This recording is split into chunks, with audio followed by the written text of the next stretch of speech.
Le gouvernement provincial du Tanganyika, sous le leadership de son Excellence, Monsieur le gouverneur de province, Zoé Mwanzambala Kabila, rappelle à toute la population de la province du Tanganyika en général et celle de la ville de Kalemi en particulier que la maladie à coronavirus demeure une réalité dans cette province.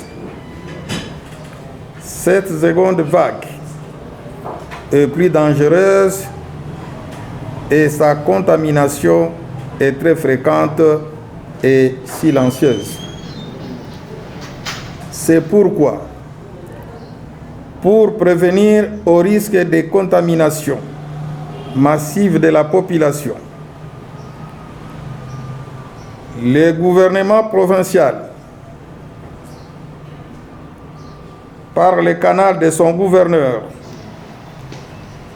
a convoqué ce lundi 1er avril 2021 à 16 h dans la salle de réunion du gouvernorat de province la commission chargée de lutte contre la Covid en province pour évaluer la situation de la dite épidémie et renforcer certaines mesures. Avant de commencer la dite réunion,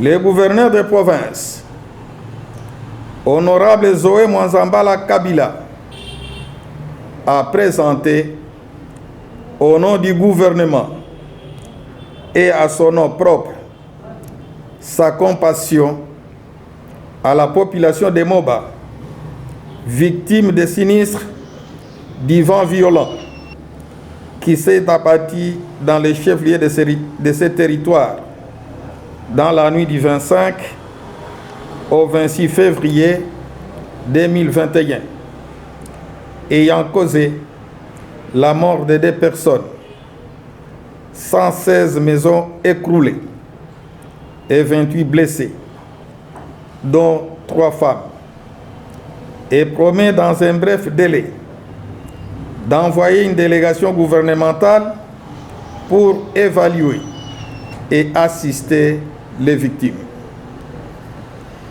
Il en est de même pour la population du territoire de Manono, victime d'un accident de circulation à Muyumba, ayant fait 3 morts et 2 blessés.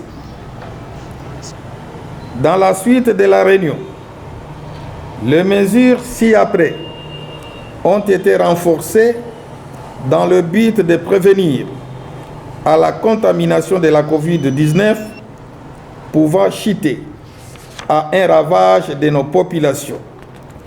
Il s'agit de 1. Le port des masques dans les endroits publics est obligatoire pour toute personne.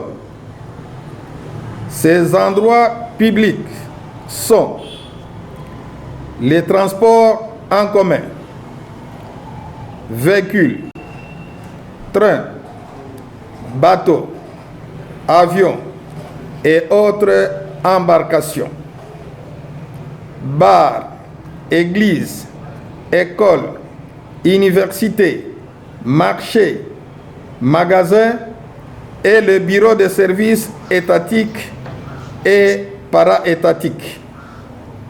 Tous les chefs d'établissement et les responsables de toutes ces agglomérations citées si haut sont appelés à faire respecter ces recommandations sans faille. 2.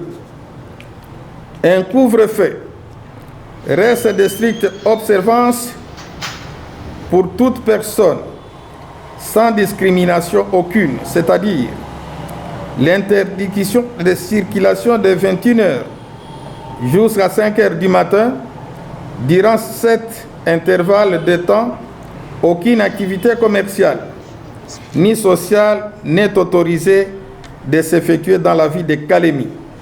et sur toute l'étendue de la province. Les contrevenants seront arrêtés pour une durée de 48 heures. 3. Les transports de dépouilles mortelles directement au lieu d'inhumation, sans aucune cérémonie. Enterrons nos frères et sœurs le plus rapidement possible en respectant tous les gestes barrières édictés par le personnel de la santé. 5. Le gouvernement provincial du Tanganyika précise en même temps qu'aucune campagne de vaccination contre le Covid-19 n'a été lancée sur toute l'étendue de la République démocratique du Congo et qu'aucune vaccination ne se passe sans une campagne de sensibilisation au préalable. Il est demandé donc aux parents d'envoyer leurs enfants à l'école sans aucun doute et de se méfier de tout intox. Toutefois, le gouvernement provincial demande à la population de dénoncer tout cas de tentative d'intox tendant à créer la panique dans nos milieux. 5.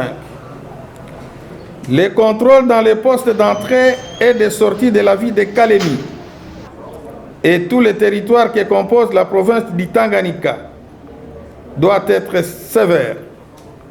Tout passager, au départ comme à l'arrivée, et par tous les moyens de transport, doit avoir son masque placé aux endroits indiqués, c'est-à-dire couverture de la bouche et du nez.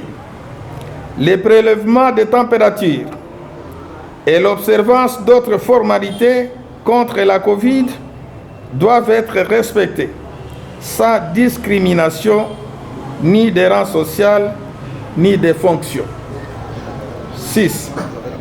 Pour les cérémonies de mariage à la mairie, pas plus de 10 personnes dans la salle.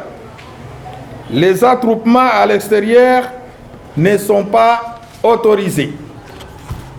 7. L'application stricte des gestes barrières, notamment le port obligatoire de masques, la distanciation physique, le lavage des mains et la prise de température. 8. L'interdiction des marches publiques, des productions artistiques et des kermesses. 9. L'interdiction des cérémonies festives et des réunions de plus de 10 personnes. 10. Le fonctionnement des églises et des débits de boissons avant les couvre-feux en respectant scrupuleusement les gestes barrières. En dehors de ces heures, tout contrevenant sera arrêté et puni. 11. La circulation pendant les couvre-feux des personnes munies de l'autorisation spéciale de l'autorité provinciale, à l'exception des personnes se trouvant dans la situation d'urgence sanitaire. 12. Les contrôles stricts de l'application de la présente mesure par la police nationale congolaise. Fait à Kalemi le 1er mars 2021. Je vous remercie.